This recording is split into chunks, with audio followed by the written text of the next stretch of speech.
ಈ ಜಾಗ. ಇದು ನೋಡಿ, ಈಗ ಫ್ರಂಟಲ್ಲಿ 80 ಫೀಟ್ ರೋಡ್ಗೂ ಕೂಡ ಕಮರ್ಷಿಯಲ್ ಸೈಟ್ಸ್ ಕೂಡ ಅವೈಲಬಿಲಿಟಿ ಇದೆ. ಇದರಲ್ಲಿ ಈ ಸೈಟ್ಗಳು ಏನು ಕಾಣ್ತಿದೆ, ಈ ಲೈನಲ್ಲಿರುವಂಥ ಸೈಟ್ಗಳು ಒಂದು 4 ಸೈಟು ಮೇನ್ ರೋಡ್ಗೆ ಅಟ್ಯಾಚ್ ಆಗಿರುವಂಥ ಸೈಟ್ಗಳು. ಈ ಸೈಟ್ಗಳು ಅವೈಲಬಿಲಿಟಿ ಇದೆ.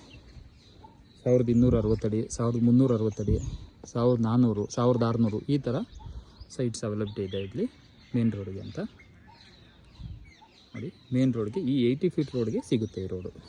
ಸೈಟ್ಗಳು ಇದೆ, ಅವೈಲಬಿಲಿಟಿ ಇದೆ. ಯಾವಾಗಾದರೂ ಫ್ರೀ ಆದರೆ ಒಂದು ಸರಿ ಜಸ್ಟ್ ವಿಸಿಟ್ ಮಾಡಿ ನೋಡಿ. ಇದು ನೆಲಮಂಗಲ ತುಂಬ ಹತ್ತಿರ ಇದೆ ಜಾಗ. ಕಂಪೇರ್ ಮಾಡಿದ್ರೆ ಈಗಿನ ಬೇರೆ ಪ್ರಾಜೆಕ್ಟ್ಗಳಿಗಿಂತ ಈ ಪ್ರಾಜೆಕ್ಟ್ ತುಂಬ ಹತ್ತಿರ ಇದೆ. ಇನ್ವೆಸ್ಟ್ಮೆಂಟ್ಗಂತೂ ತುಂಬ ಒಳ್ಳೆ ಜಾಗ ಆಗಿದೆ. ಆಮೇಲೆ ಇನ್ನೊಂದೇನು ಅಂದರೆ ಮನೆಗಳ್ನ ಕಟ್ಕೊಂಡು ಆರಾಮಾಗಿ ಇರ್ಬೋದು. ಸರೌಂಡಿಂಗ್ಸ್ ನೋಡಿ, ಎಲ್ಲ ಮನೆಗಳಿದೆ ಆಲ್ರೆಡಿ, ಎಲ್ಲ ಲೆವೆಟ್ ಆಗಿರೋಂಥದ್ದು ಈ ಜಾಗಗಳು. ಸೊ ಆಲ್ರೆಡಿ ಮನೆಗಳು ಬಂದಿದೆ, ಸುತ್ತಮುತ್ತ ಮನೆಗಳಿದೆ. ಸೊ ನಾವು ಮನೆ ಕಟ್ಕೊಂಡು ಆರಾಮಾಗಿ ಇರ್ಬೋದು ಜಾಗದಲ್ಲಿ. ಅಕ್ಕಪಕ್ಕ ಬೇರೆ ಡೆವಲಪ್ಮೆಂಟು ತೋರಿಸ್ತೀನಿ. ಜಾಗ ನೋಡಿ, ಇದು ಫೆನ್ಸಿಂಗ್ ಆಗ್ತಿದೆ. ಇದು ಗೌರ್ಮೆಂಟ್ ರೂಲ್ಸ್ ಪ್ರಕಾರ ಬರುವಂಥ CH